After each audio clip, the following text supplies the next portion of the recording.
Membaca berita bahwa pemerintah akan menalangi mega skandal Jiwasraya 20 triliun pakai APBN, maka saya komentar, wah seru ini bernegaranya. Selamat, baru tahu korupsi pejabat, korupsi di BUMN, kolusi kelompok pendukung dan oligarki ditanggung rakyat. Enak banget jadi pejabat sekarang ya, sirik gue, asli sirik. Dana talangan Jiwasraya mungkin ini solusi buat para nasabah Jiwasraya. Sisi lain, ini membuktikan keras kepalanya banyak pejabat bahwa nanti takut sistemik lah, mengancam ekonomi lah, takut nama baik hilang lah. Bos, yang geblek jangan dilindungi atau kalian merupakan bagian dari sistem yang bermasalah. Biarkan yang salah yang menanggung. Kita melihat hal beginian paling gerundel, kuapok lu.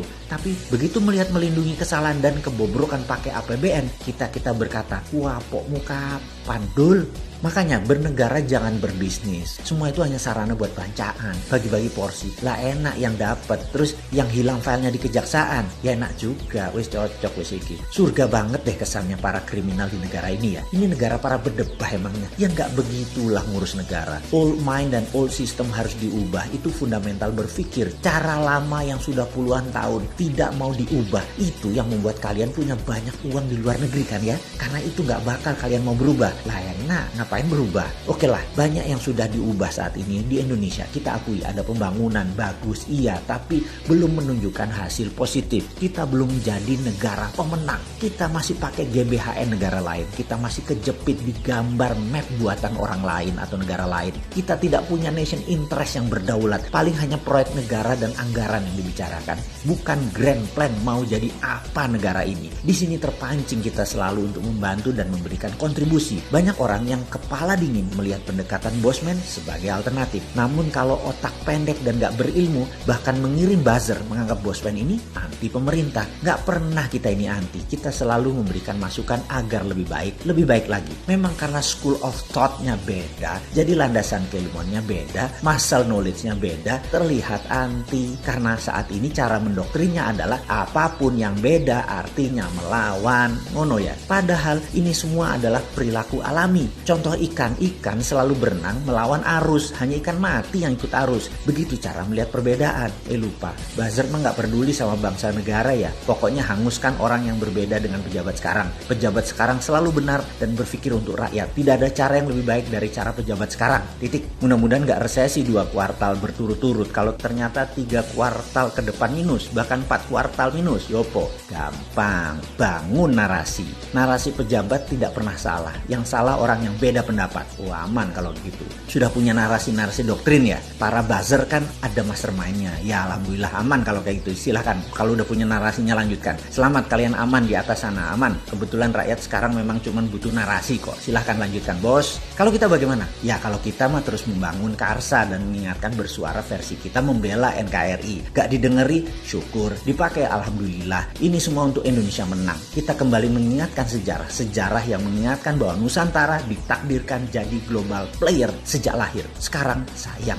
kita belum melihat rencana ke depan kita sebagai global player. Masih tarkam, masih antar kampung. Globalnya masih nyender sama superpower. Sayang banget deh. Sekali lagi, sangat disayangkan pengelolaan negara, pejabat negara, dan politikus melihat negara Indonesia tanpa wawasan sejarah. Tanpa paham kekuatan geoekonomi, yaitu kekuatan geografi untuk keuntungan ekonomi. Tidak memainkan geopolitik, yaitu kekuatan geografi untuk keunggulan politik bernegara. Dan pastinya tidak punya geostrategi. Memanfaatkan kekuatan geografi untuk faktor penekan bernegara. Intinya saat ini bagaimana membagi-bagi APBN doang otaknya. Membuat peraturan yang sedikit menguntungkan rakyat. Rakyat hanyalah sapi yang diperes-peres susunya tapi gak dikawin-kawin. Nikahnya pejabat itu setelah menjadi pejabat bukan dengan rakyat tapi dengan oligarki, dengan kelompoknya dan dengan politikus penguasa Senayan. Ngono ya? Oke, rakyat habis digrepek-grepek doang dan herannya rakyat gak kapok-kapok malah memuja-muja pejabat seperti itu. Hero-nya dijunjung. Top dah doktrin dan propagandanya. Top Marco Top. Kagum gua. Udah selesai ngegosip, kita lanjut. Kita menengok sejarah sebentar. Kita tahu doktrin jalur sutra itu seakan-akan jalur hebat. Karena mungkin banyak pejabat sekarang kemakan propaganda film Tiongkok dan berbisnis dengan Tiongkok kedalaman. Sampai budaya dan doktrin gak bisa dibedain.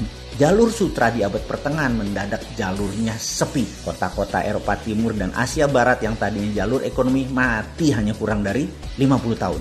50 tahun dari apa? Dari majunya dunia maritim perkapalan di abad 14 dan 15. Sehingga pada perjanjian Zaragoza dunia dibagi oleh dua raja laut. Portugis di sisi timur, Spanyol di sisi barat. Ini kayak kita sekarang Tiongkok Amerika lah kira-kira ya. Spanyol ke Amerika Utara Selatan, Portugis ke India sampai timur jauh yaitu Nusantara. Jalur sutra kalau dengan jalur maritim atau maritim line tersebut beda. Jalur maritim lebih powerful. Jalur sutra musnah tinggal debu sekarang. Jalur maritim yang melewati Indonesia bahkan tidak berubah sejak zaman awal dunia maritim tahun 1511. Awal puncak penjelajahan mencari dunia baru, mencari sumber bahan baku baru. Dulu rempah adalah isi dari jalur maritim yang kemudian hari disebut jalur rempah atau spice road. Adalah jalan menuju kemakmuran. Rempah Nusantara telah membawa bangsa Inggris, Belanda, Portugal ke zaman keemasan mereka. Negara Eropa makmur berkelimpahan karena rempah Nusantara. Jadi sedari awal Nusantara memang ditakdirkan menjadi global player dan menjadi pembawa kemakmuran dunia. Ketika komoditas rempah menjadi industri, kebutuhannya rupanya bisa dipenuhi oleh daerah lain di awal abad 20-an. Maka terjadi pergeseran besar di mana bukan yang di permukaan tanah yang menjadi sasaran sekarang, namun yang berada di dalam tanah, yaitu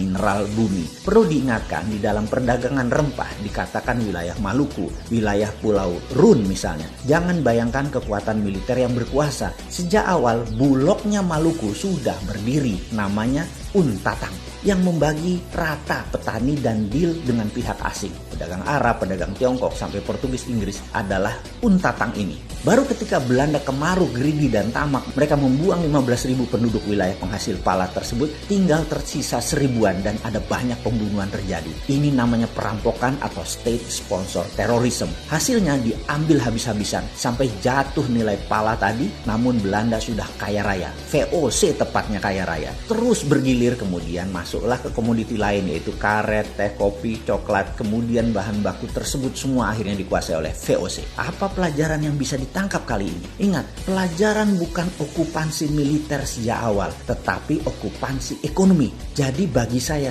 bullshit bekerja sama dengan Tiongkok dan IMF itu. Itu bullshit besar. Foreign direct investment yang ada di otak pejabat adalah pemahaman anak bangsa yang otaknya sudah terpesona oleh globalis. Ini sebenarnya penjajahan sama seperti VOC di awal masuk selama 200 tahun sampai akhir tahun 1900-an kira-kira. Di saat dunia bergeser jauh di mana rempah bukan lagi primadona tapi sumber di dalam bumi yang jadi primadona seperti minyak, gas, batu bara, dan mineral lainnya. Jadi sekedar mengingat, apapun perusahaan asing masuk ke Indonesia menggarap, mengambil, mengelola isi bumi Indonesia, itu penjajahan. Ide ini maka saya tekankan, kalau mandat di tangan generasi muda di tahun 2024, tidak ada perusahaan tambang di Indonesia milik asing. Setidaknya 50% adalah lokal, di mana proses hilirisasi setelah tambang tadi, mineral tadi, hilirisasinya 100% lokal. Cukup sudah dibodohi oleh asing selama 300 tahun diambil rempah dan apapun yang dihasilkan oleh alam Indonesia. Namun begitu bahan baku alam di Indonesia disentuh asing dan didiamkan, artinya dua. Satu, geblek tidak paham nasionalisme. Yang kedua adalah memang kaki tangan asing.